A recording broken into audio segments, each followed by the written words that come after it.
Good morning, everyone. It's Friday, March 29th, 2024. My name is Sam Shalhoub, and it's time for your daily dispatch. First up, according to the Gateway Pundit, a court ruled that undated ballots cannot be counted in Pennsylvania elections. The Gateway Pundit is the one that came out with this, and it was the Third U.S. Circuit Court of Appeals on Wednesday that ruled that mail-in ballots with no dates cannot be counted by Pennsylvania election officials. There's a lot of these types of things happening at the state legislator level in multiple states. I think the last time I counted, about 32 states have some form of election integrity that they're working on or have passed. So another move in the right direction. According to Zero Hedge, BlackRock CEO, this is the largest company in the world that I know of, is very bullish on Bitcoin as its ETF crosses $17 billion.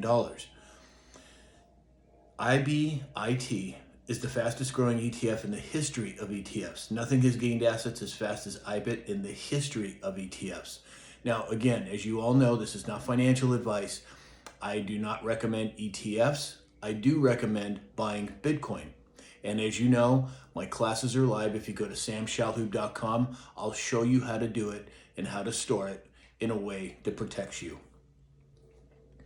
According to Disclosed TV, Mayor Adams is going to roll out a, quote, electromagnetic weapons detection system in New York subway stations. Geez, wonder why they have to do that. Is it have something to do with being a sanctuary city and trying to defund the police and all this other garbage? Well, sure seems that way to me. The Federal Reserve is now reporting its largest operating loss totaling $114 billion. And I would encourage you to do some research, as I have literally over the last couple of decades. Look at what the balance sheet from the Federal Reserve historically has been, say in the last 30 years. Look what it is today. I think you will be shocked and you'll agree that the monetary switch is coming. How it's going to play out and exactly when it's going to happen, I can't tell you because I don't know, but I would encourage you to look at those numbers. They are very interesting. And of course, I will keep an eye on it.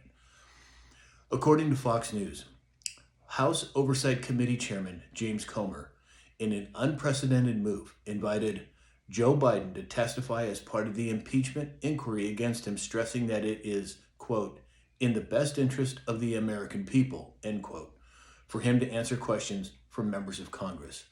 Well, I don't think I see Sleepy Joe doing that, but if nothing else, they're putting pressure on him and that so-called administration, and that, in my opinion, is a good thing.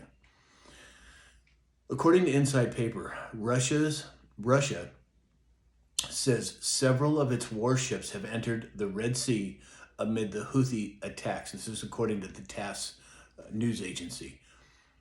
Things are heating up even more over there. This is something to be concerned about.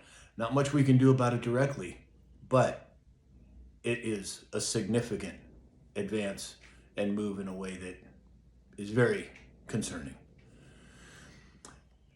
Now, this next story is about something called CERN, C-E-R-N. It's a particle accelerator.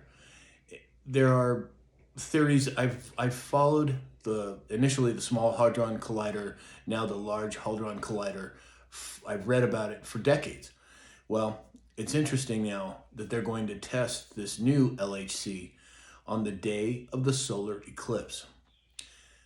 Theories have suggested there are 17 different particle groups, and the European organizer for CERN confirmed the existence of one using its Large Hadron Collider. I find it interesting that they're doing this on the day of the eclipse. I think they're playing with fire there, but I guess time will tell. And this next story is the last story for today. There's a lot of talk that I ascribe to as well, in argument of and in favor of there is continuity of government taking place currently in the United States. Might be called devolution, other things of this nature. Well, when this accident, and I use that term very loosely, happened in Baltimore, I think it's very interesting that what were the odds that the Coast Guard were sitting right on top of this? When we're in war, the USCG, the United States Coast Guard, operates under the DoD, the Department of Defense, under the Department of the Navy. And what are the odds that the Army Corps of Engineers are being dispatched? It sure seems to me like continuity of government is in place, and these supposed coincidences are really part of the plan. But again, we'll have to keep an eye on it and see how it plays out. So that's all we have for today. If you'd like to support this channel, go to samshalhoub.com. You can schedule a class to learn to buy Bitcoin. You can buy me a cup of coffee. You can just say hi. And I would encourage you to register on my site as well. So in the meantime, I hope you have a great day, and we'll talk again soon.